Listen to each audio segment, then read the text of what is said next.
Disclaimer: the subject matter discussed in this show relates to weapons and other items that have been or could be used in violent acts.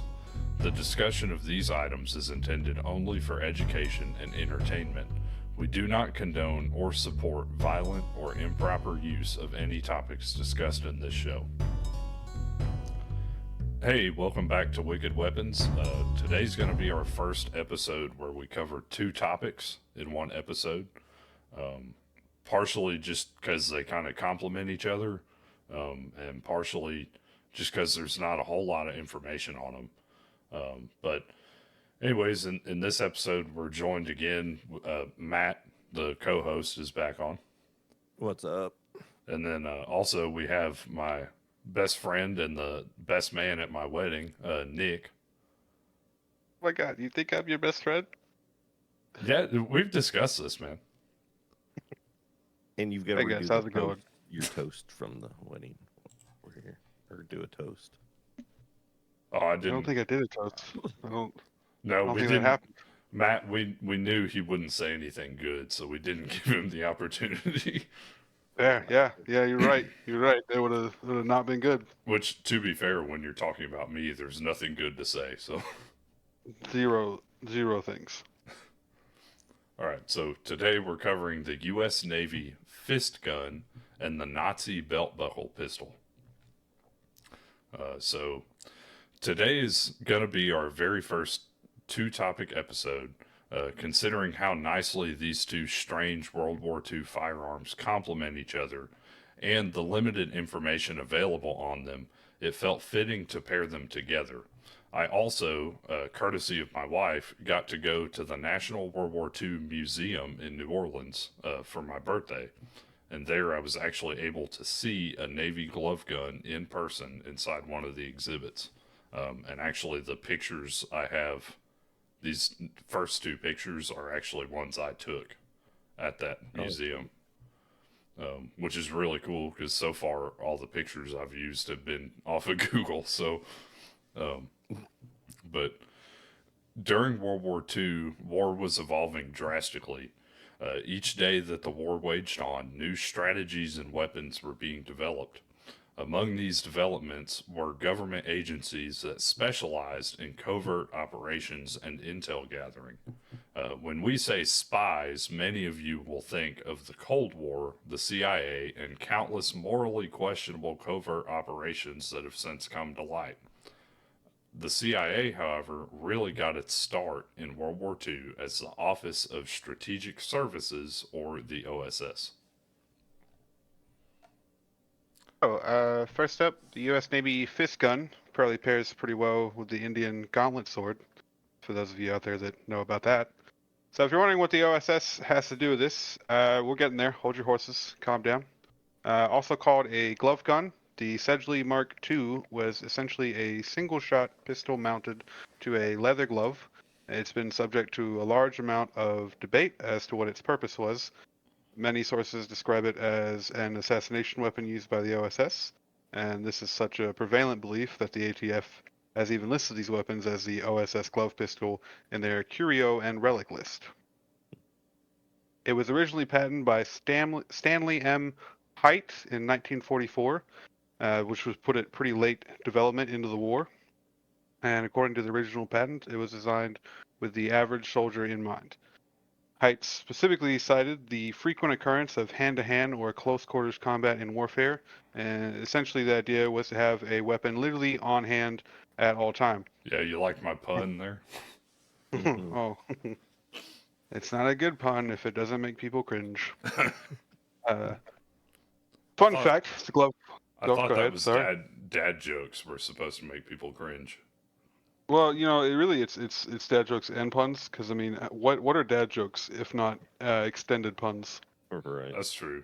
Well, and also I guess, as a soon-to-be father, I need to start practicing. Yeah, you gotta brush up on it. You gotta learn how to make everyone in the room cringe with one sentence. I think I just did. Made our whole audience cringe. No, you did for sure. I could feel every one of them. And fun fact for you movie watchers out there, the glove gun was featured in the film *Inglourious Bastards*. Nick, have you seen that movie? I have seen parts of it. I watched it with someone, but I believe I was doing homework at the time. So I only really remember like bits and pieces of it. Is that the Brad Pitt? Yeah, it's Brad Pitt, and I think is it Quentin Tarantino that I directed think so. I think that's who it is. I It's think I've seen it. Nick, by the way, you're doing a really good job of reading. oh yeah, I'm a great reader. I just don't like doing it. Oh, I fair read enough. I read like multitudes faster than Anya does, and she is an English major. That's literally what she did for school. There's a quote from Harry Potter where Dumbledore tells Harry that like the people best suited to power are the ones who don't seek it out. Mm-hmm. That's you with reading. See, I like reading. I just don't like this kind of reading. Yeah, I public love reading books. Yeah, public reading sucks. Reading fantasy novels, awesome. Love doing that. So you just don't like history, like stuff, I like some history, but the real world is boring. or is I it want just my, is it just stuff I've written? it could be that. You know, Yeah, I yeah. haven't really had as much experience with that, so I'll have to probably do it a couple more times before I can tell. Yeah. All right. So some of you may be wondering out there, how does it work? The glove gun consisted of a single barrel chambered in a 38 caliber and a spring-loaded plunger, which is basically a push-button trigger mounted to a curved plate on the leather glove. The button would sit slightly in front of the knuckles when a fist was made, and it would be used by punching the opponent. Whole new level of what is it? 1-inch punch? 2-inch punch? Mm-hmm. Mm-hmm. One Punch Man. Yeah. No, you know Bruce Lee's like famous like Yeah. 2-inch. I think it's 2-inch punch. Yeah, Was the I man think that made that punch. 1 inch Bet pinch. but this would be a contender with that. So on contact, a 38 caliber round would be fired. So you could say that the glove packed a serious punch. I hated that. I Yep, hated yep. that More- you made me read that. Another pun. I face contorted as I was reading it, as my brain realized what I was saying. You know, Nick, I want you to know when I typed this up, I didn't know for sure if you were going to be the third on this one, but I'm so glad it was you now. Once the fist gun, you're changing up your words there. You got to be consistent.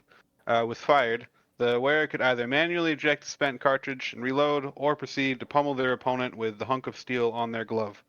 So it's a weapon in two different ways. Yep. Nick, the reason I kind of changed my wording is A, to break up the monotony of calling it the same thing over and over.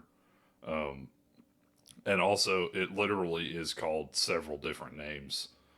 Like when you try to research it, it's called a fist gun, glove gun, the OSS glove pistol, the Navy glove pistol. It's all sorts of stuff. Should have called it the fist firer. That'd have been there with the was that alliteration? Yeah. So these worked kind of like the shark bang sticks. That it's the momentum of you jabbing it with it that makes it fire, I guess. Yeah. So like, I was actually going to point out this picture to you where it looks like you could open it up, which makes sense because I mean you have to load it somehow. Right. Which I said a 38 caliber round, but it was actually 38 special. I think if I remember correctly. But I know the difference between those. oh, do you really? No, that was sarcasm. Oh. Well, I didn't think you did, but I don't know. Sorry. Like hearing the joy in your voice. Um, I'm enjoying this one, just listening to you guys just hammering each other. It's great. yeah, we That's what our whole friendship has been. yeah, literally. I know you've heard the story of the first words that he ever said to me. Yeah.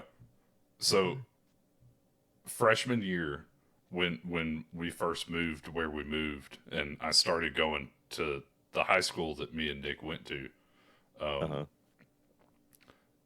I walked into class. I think it was like the second or third day that I was there. Maybe it was the first one. I don't know. But some guy, it was the last class of the day, was the only class that I had with Nick. I think throughout our whole high school together, it was the only class I ever had to you. Was fourth block freshman year. But Yeah, I think so. I can't think of another one. well, this guy walks up to me. I think his name was or something. But he was like, "Hey, you see that guy over there? He loves it when you walk up and call him Blob of the Hut." And so me being a 14-year-old idiot, I 14-year-old that looked like a aging middle 48-year-old. yeah. That's why we don't do webcams on this show. But I walk over to Nick, and I can't remember exactly how I said it, but I called him Blob of the Hut. And you know, the most offensive part of that is, honestly, freshman year, I wasn't even really large, all right? Like, I was shoulders large, but I wasn't even that hefty. Well, who was the guy that instigated it to tell you was that? Well, see, this is the first time I've heard that part of it. Can you go ahead and say if it was that have been, I know who that was, and I wouldn't put it past him to say that. Well, we can't say it on here, but we need to talk about it later and see if we can remember what his last name was, because that's killing me. Oh, I know what his last name don't is. remember. I know exactly. No, I know exactly who it is because I have the memory of. Okay, cool. Because I have everyone I went to high school with, or since kindergarten, because I went to school with those people since kindergarten for the most part. Well, you know, he was a ginger, and they say Yeah, gingers that was. so. He doesn't. He was one of my first childhood bullies. Oh, nice. That explains a lot, honestly. Nah, see, we were friends by then. That was just him. That was just him messing with me. You know, it's kind of hard to believe, considering that's how our first interaction went, that we ended up being good friends. I think it's because you were just the only person that would go see Marvel movies with me. Oh, so we weren't actually friends throughout high school. No, it's just I just needed a ride to Marvel movies. It wasn't my mom. Okay, yeah, that makes sense. Yeah. Considering I was like the only junior that bought his own vehicle and didn't wreck it immediately. Well, I still wrecked it. I just didn't total it. But I was gonna say it was bent up for a little bit. yeah, it was just unhappy. It frowning all the time. Frowning all the time. But yeah, so that was like 5 minutes of rambling that I'm just I might just leave in there. But yeah, so at first the ones I was looking at, like I think the one in the museum has the actual hammer portion of it like covered in like a little box. So I was wondering how that button trigger actually worked, but You can see it on the other one as it's fucked up. yeah, seeing this one opened up, it's kind of cool how they did that. That's where the chamber is. Yeah, it's just kind of a pivot hammer. That's really cool. I wonder if you didn't punch hard enough, if it would not go off, you know? I mean, I would imagine you have to punch hard enough to move the hammer. Yeah.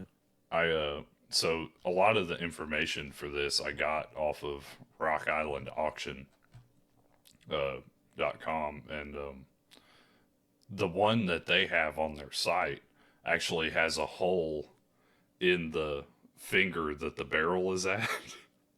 Mm-hmm. And so they were like, considering this is like a paraphrase of their site. They were like, considering the black charring around the hole, it seems pretty consistent with an accidental discharge. of this weapon. Wow. And but they were like, there doesn't seem to be any evidence to indicate that someone's hand was actually in it when it happened. Gotcha. It doesn't really seem like it would be so. I mean, if you're supposed to be CIA or whatever trying to hide, that's not like that's going to stand out a little bit. Yeah, And yeah. seems like there would be much better ways to hide a gun besides that. I'm gonna have to rewatch the clip, but I want to say in Inglorious Bastards, I think they don't actually put it on until they are like getting ready to use it. And even then, it's just the only way they're really concealing it is just like kind of they have like suit jackets on because they're under disguise, in disguise. And they're kind of letting the sleeve kind of cover that. Yeah, I could see some serious problems with this design, and I can trip and fall into somebody else in front of you. Yeah, or a lot of the reports actually said that it was like Navy construction workers or like heavy equipment operators. And so I'm just imagining like you've got this glove on, and I'm thinking about where I work, driving a forklift and stuff. There's so many times my hand slips off of like the steering wheel and like bumps something, and I'm just like, if I did that and bumped that thing and it shot through and like hit one of my coworkers or something, Right. But anyways, Matt, you want to take the big tub of chemical, something that's now just being sprayed everywhere. Yeah. All right, so now we have the Nazi belt buckle pistol. The Nazi had their own apparel pistol called the belt buckle pistol. It was originally patented by Louis Marquis. Reportedly, he thought of the design in 1950 while in a POW camp during World War I. After later refining the design, he received an order to make 5 prototypes for Himmler's SS. Yeah. 1943. I don't know Himmler. He was in charge of the SS, but he was like directly under Hitler. Heimlich Himmler, I think. Let me look that up. Let me make sure. I might have just made myself sound like an idiot. Heinrich Himmler. Yep, made myself. I'm gonna edit that out. It's all right. No one cares about Nazi names. Yeah, you're those right. 5 originals. Butcher it. Those 5 originals had the SS Eagle in the front. So I'm looking at the belt buckle pistols were functional belt buckles with a typically decorative cover plate of hinges. The cover plate could be lifted up by depressing 2 release levers on the top and bottom of the buckle. Inside there was a barrel block with 2 to 4 barrels, somewhat reminiscent of a pepperbox gun. When the cover plate hinged up, the barrel block was spring-loaded to pop out into the firing position. The Nazi belt buckle pistols came in a few different calibers. However, both the belt buckle pistols and the glove gun were limited on how powerful of a cartridge could be used. Yeah, so obviously the reason, and Matt, I'm kind of just saying this so you and I can kind of explain it to Nick, but basically the bigger the cartridge, the more powder charge is in it, and the more pressure occurs when that's ignited to fire the bullet, right? So there's a reason why a 50 cal gun is a large gun. Right. And also, obviously, 50 cal has enough oomph to it when it goes off, that you don't want that on a belt buckle on your crotch.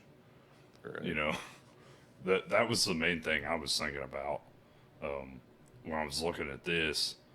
I was like, I don't know that I'd be comfortable with shooting something You're off right there. You know, a movie reference since did Inglorious Bastards on the other one. There's a similar, not the Nazi version. It is a Quentin Tarantino, but from Dusk Till Dawn. Oh, really?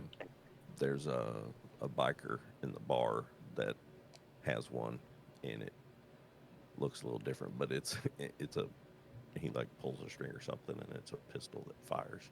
That's pretty cool. And it's his belt. Yeah. Well, when I was reading about this, it said that the barrels would actually be cocked when it was in the closed position, which just freaks me out because I'm like, that thing's ready to go. Mm-hmm. Which I was gonna ask you, looking at these images, Mm-hmm. do you think that those? Because I'm assuming that's firing pins. Yeah, that's what it looks like. Nick, you see like the 4 buttons and the 4 like pins.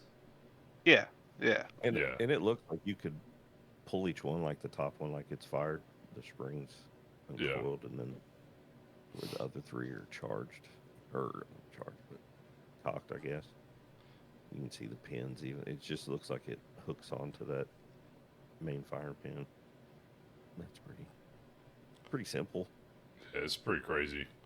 I don't know But yeah, those if closed one, they're hooked, they're open, ready to go, or cocked and ready to go. So yeah.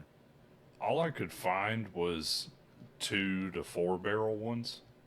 I don't know if you can tell what caliber that 2 barrel one would be.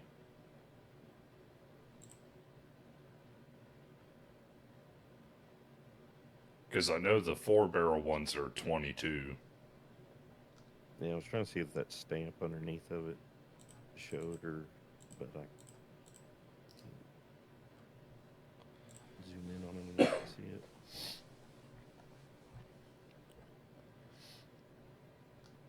But they all seem the same, and I wonder though, even if they're cocked, if you have it collapsed, it may not. Even if you accidentally hit one of the buttons. Yeah, considering the firing pins are. I could see how this setup would work on a rim fire, like specifically on 22, but I don't know how it would work on a center fire cartridge.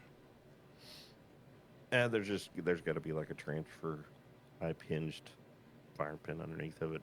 Okay. Or something to strike. But I mean, yeah. Which I don't know what cartridges they would, they were using different ones than we do over here now at that time. So there's no telling what they were. The last thing I'm going to say is looking up at this top picture where you can see it from the bottom closed up. Mm-hmm. That thing would be heavy. Mm-hmm. It'd be one heavy belt. Yeah, it's a chunk of metal. I guess much like the glove gun, you could take your belt off and start whipping people with it. Right. I'm sure it's got heft to it. All right, so conclusion. While the idea of a small concealable gun built into your apparel sounds useful, in actual practice, it seems that it turned out to be too niche of an idea. The glove gun has almost no reported instances of actual use, and less than 200 were ever made.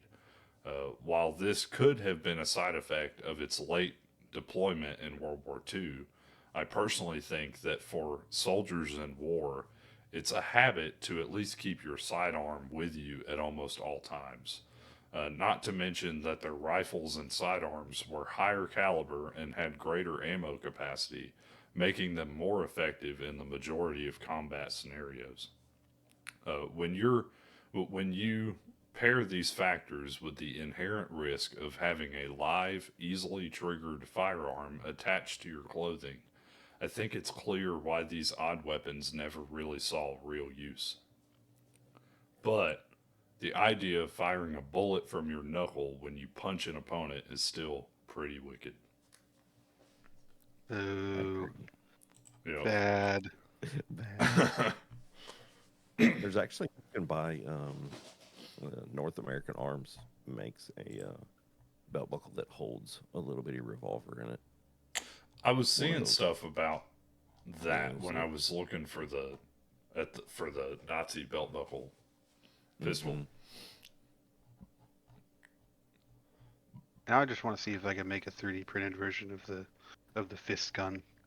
Actually, you can do. This is a callback to our Pepperbox Guns episode, but you can 3D print a Pepperbox gun. I meant a little less the gun part, like with the gunpowder part, and more just like something that works similarly and shoots in a different function. Nerf. Yeah, like a spring, like air pressured. I need to send y'all the video of there was a guy that made a Nerf nuke.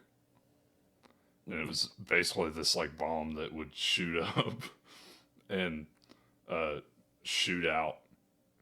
I think it was like 100 Nerf darts in all directions.